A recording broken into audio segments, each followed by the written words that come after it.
लकुरा देगा। ठीक है, अगर हम बात करें कि चावल के साक्ष्य कहां पर मिले तो क्या बताओगे आप?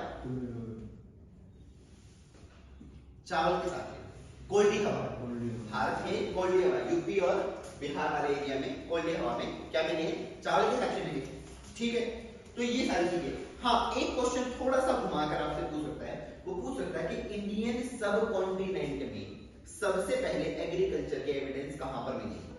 ठीक है, हिंदी में अगर बात करें तो वो ये कहेगा कि भारतीय उपमहाद्वीप में कहां पर कृषि के प्राचीनतम साक्ष्य मिले। तो आप क्या बताओगे? इंडियन सब कॉन्टिनेंट।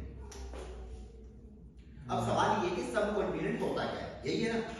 आपने जो कहा वो सबसे पहले आपके लिए क्या चुनौती है, वो ये है कि इंडियन सब कॉन्टिनेंट होता क्या है।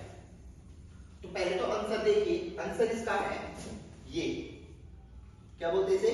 मेहरगढ़। ठीक है, बलूचिस्तान में है। और अब जवाब देखिए कैसा क्यों है। आप सभी जानते हैं, मान लीजिए ये देखिए, ये हमारा इंडिया है।